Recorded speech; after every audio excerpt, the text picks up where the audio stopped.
On the menu today, breakfast cassoulet with French steak sauce.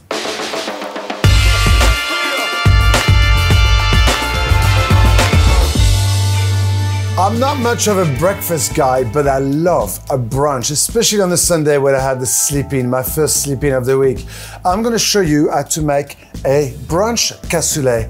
Absolutely delicious. So actually a cassoulet is from, let me tell you where cassoulet comes from.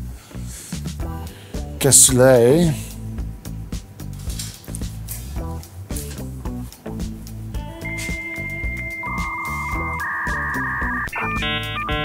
Languedoc, southwest of France, near Toulouse.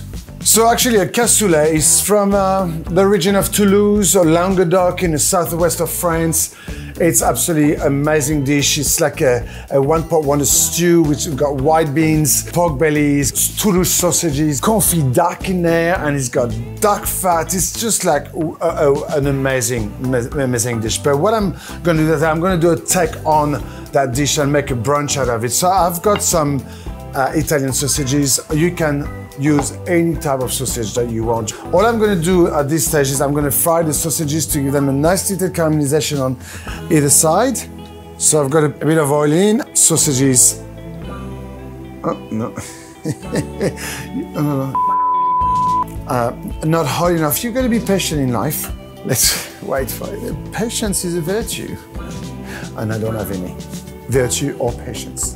In the meantime, if you're still waiting for your oil to heat up, make sure your oven is at 200 degrees to preheat, because we're gonna finish that dish in there.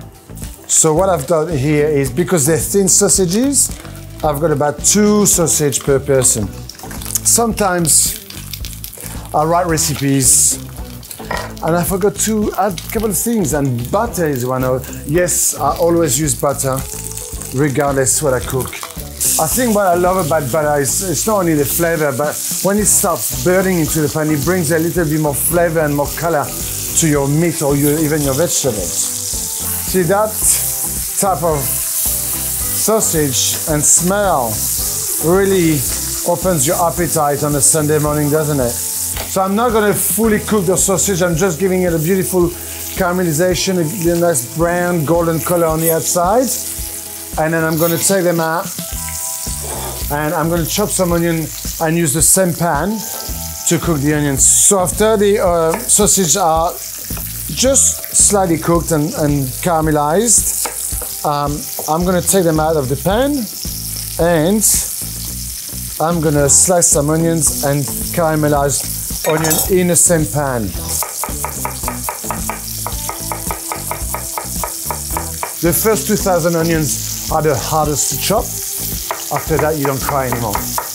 And again, as we spoke before, when cooking meat, you see all those beautiful pieces of brown pieces of sugar that's stuck on here. Just keep it, that's where the flavor comes from. And you go in, up, some on the floor. And then just reduce, make sure your heat is medium, not too high, because we don't want to burn the onions. We want to caramelize the onions. To that, we're going to add a bit of pepper and a bit of salt. Now let's talk about this recipe. This is a quick recipe because it is Sunday morning. We just woke up. We don't want to run on spans, an hour in the kitchen. So we're not cutting corners, but we're having things in the cupboard that we can put together. So the sausages, you bought them yesterday, the onions, always in your dry store. I've got some white beans from the can, some tomatoes from the can, some tomato paste, and I'm gonna cook all of this together with finishing with the red wine sauce, just to really push the flavor. And that could be made in 15 minutes maybe?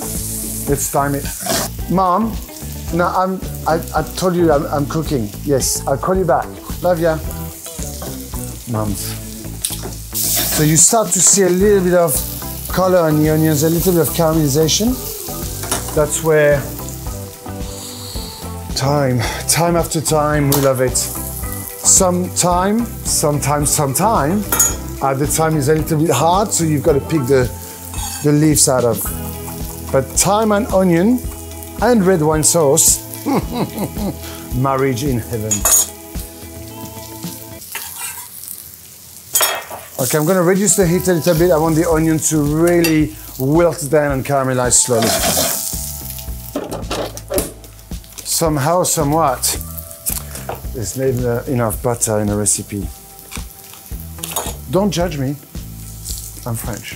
Caramelization happening, not burnt, not overdone, but just wilted and caramelized. Now I'm gonna add some tomato paste and I'm gonna cook it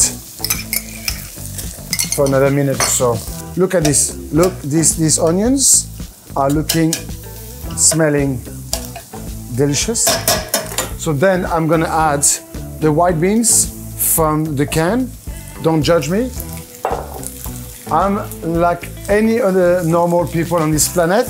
I can cook 3 Michelin-star restaurant type of dishes, or on my Sunday morning, I can just open the cupboard and see what's in it.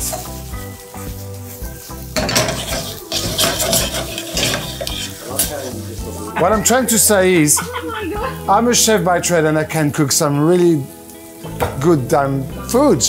But I'm also like everybody else on this planet.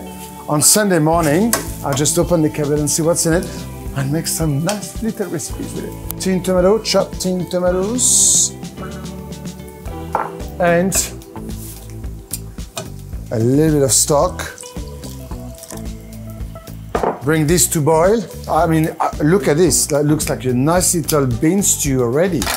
Now you can use all different type of beans. If you want to use chickpeas or anything like this, go for it. The only thing I don't want you to change is the sauce by Manu. It's an important part of the recipe to make it very special and very delicious. Yes. Come down my lips. Ah, that is delicious. Now I've got some spinach here, and I'm just gonna throw the spinach in, and it's gonna wilt in.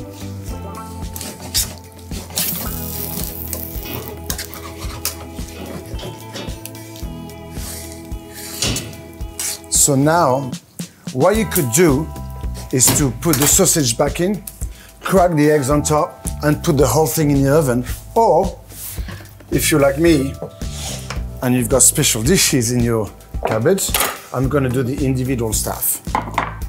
It becomes a little bit more fancy. So this recipe is for 4.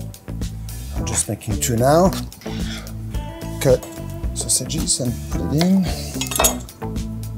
Let's leave a little spot right here in the middle and crack an egg.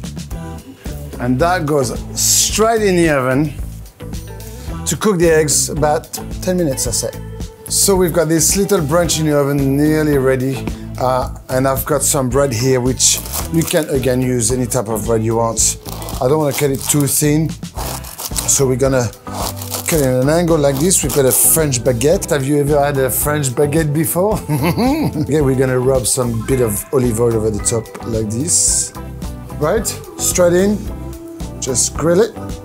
And then what we do after is we drizzle some olive oil over the top, grate a little bit of garlic over the top, ready for the brekkie. Obviously, if you got a toaster, go ahead with the toaster, obviously, you know, but I don't have a toaster in my kitchen, I've just got a grill, lucky me. Have a little bit of olive oil on here. And grate a little bit of garlic on the toast. See, all those little tricks that adds another flavor into your dish, another level between good and great. Brunch is ready. What I love about this is, look at this, those little bubbles.